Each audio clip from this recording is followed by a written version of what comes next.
श्री कृष्णा मित्रों, मैं प्रियंका स्वागत करती हूँ आपका जीवन और आध्यात्म में। कैसे हैं आप सब? आप सबको मेरी जानकारी कैसी लगती है ज़रूर बताया कीजिए। आप लोगों के कमेंट्स करने से हमारा प्रोत्साहन बढ़ता है, इसलिए कमेंट्स ज़रूर कीजिए और चैनल को सब्सक्राइब भी किया कीजिए अगर आपको वीडियो पसंद आती है तो।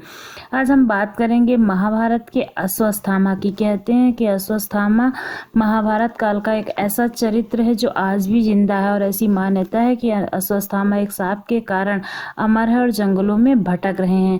उनके शरीर पर बड़े बड़े घाव हैं। महाभारत के इस पात्र की कहानी रहस्यमयी और चौंकाने वाली है। एक गलती के कारण अश्वत्थामा को ऐसा श्राप मिला था जिसके कारण उसे दुनिया खत्म होने तक जीवन से मुक्ति नहीं मिल पाएगी।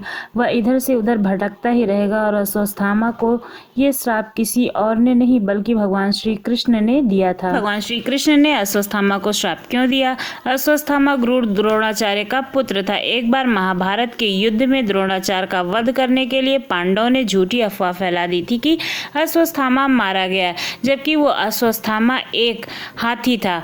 इससे द्रोणाचार्य शोक में डूब गए थे और पांडवों ने मौका देखकर द्रोणाचार्य जी का वध कर दिया था। अपने पिता की छल से की हुई हत्या का बदला लेने के लिए अश्वत्थामा के 5 पुत्रों की हत्या कर दी थी। तब भगवान श्री कृष्ण ने उसे श्राप दिया था।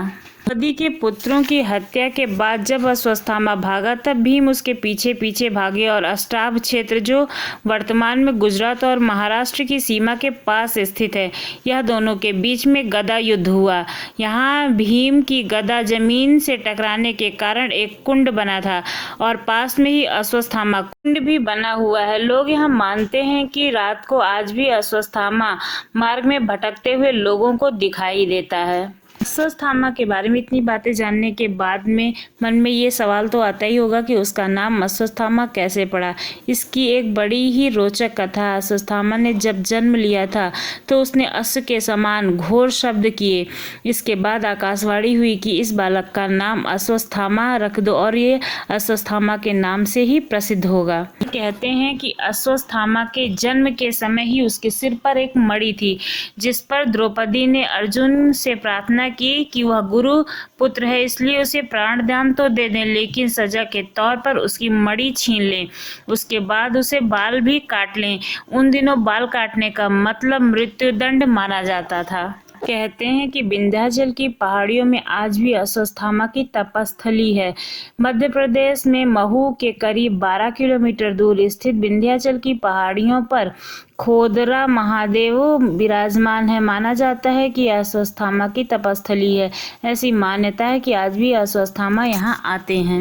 इसका सबूत कई लोगों ने देखा है और उसके बारे में बहुत ही चर्चा भी होती है। कई टीमों ने वहाँ जाकर खोज भी किया है, लेकिन उनको कुछ समझ में नहीं आता है कि सच में अश्वत्थामा जिंदा है या नहीं। लेकिन नगरीय लोगों का यही मानना है कि अश्वत्थामा जीवित हैं। कहते हैं कि महाभारत युद्ध समाप्त होने के बाद कौरवों की ओर से सिर्फ 3 योद्धा बचे थे, कृपवर्मा और अश्वत्थामा। कृप हस्तिनापुर चले गए और कृतवर्मा द्वारिका। सांप से दुखी होकर अश्वत्थामा को व्यास मुनि ने शरण दी थी। मध्य प्रदेश, उड़ीसा और उत्तराखंड के वनों में आज भी अश्वत्थामा को देखने की चर्चाएं मिलती हैं।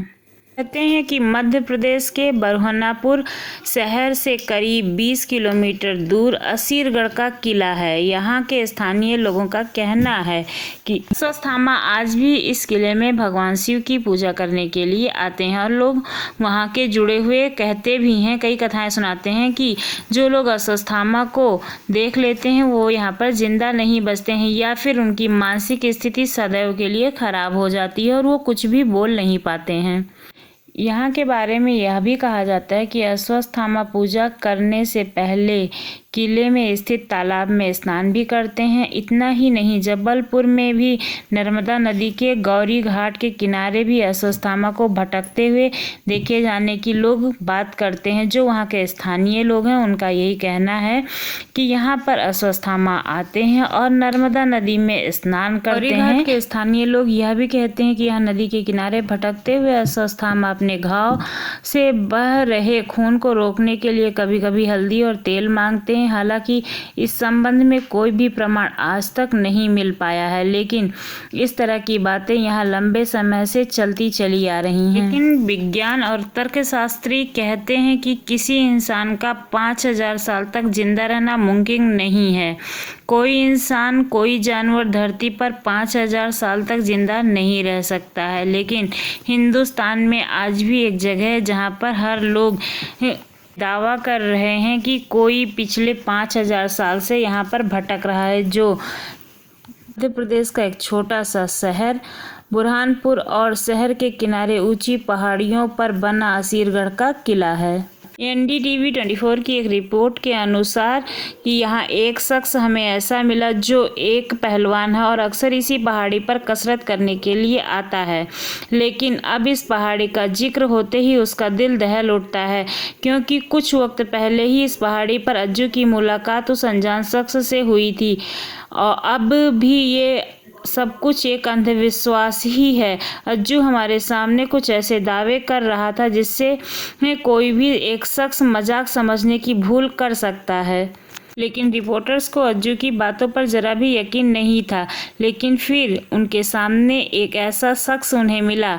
उसके भी उस अनजान शख्स का वैसा ही हुलिया बयां किया था। गांव वालों से अब तक भी कहानियां सुनने को मिलती हैं। उसके अनुसार पिछले 5000 साल से इस किले पर कोई भटक रहा है। उसके माथे से खून निकलता है और कोई परछाई, कोई साया, कोई भूत प्रेत नहीं है, बल्कि वह जीता जागता इंसान है जो लोगों से बातें करता है। गांव वालों ने जिस अनजान शख्स का जिक्र किया है उससे मिलता जुलता एक किरदार महाभारत में भी था, जिसे अश्वत्थामा कहते हैं। गांव वालों के मुताबिक अनजान शख्स और कोई नहीं है बल्कि अश्वत्थामा है। आपको क्या लगता है कि अश्वत्थामा जिंदा हो सकता है? वो क्या मध्य प्रदेश की पहाड़ियों में घूम रहा है? आपको क्या लगता है? अगर आपको ऐसा लगता है तो आप लोग कमेंट्स बॉक्स में कमेंट्स कर ज़रूर बताएं। अगर किसी ने कुछ देखा है तो कुछ सच्चाई हो सकती है, पर ऐसा भी समझ में नहीं आता है कि अश्वत्थामा इस तरह से सामने आके लोगों को दिख रहा होगा। हाँ, लेकिन महाभारत की घटना के अनुसार और हमारे शास्त्रों के अनुसार अश्वत्थामा आज भी जिंदा है। आपको ये वीडियो कैसी लगी ज़रूर बताइएगा और चैनल को सब्सक्राइब करना ना भूलिएगा। धन्यवाद।